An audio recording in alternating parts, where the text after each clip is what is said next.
So bali ito nga kakadwa, nilinisan na natin tong ano niya, push button yung switch niya. Ito po siya. Ayan. So tapos ang ginawa natin kakadwa, chinek natin yung nasa brake light niya.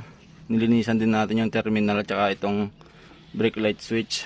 So doon sa kabila kakadwa, medyo may sira po yung isang brake light switch na para sa likod. So pwedeng sira na to. Ito kakadwa, pwedeng sira na tong wire na to. Kasi yung dito naman sa pinaka main niya sa brake, parehas lang yung connection dito para sa harapan at saka para sa likod.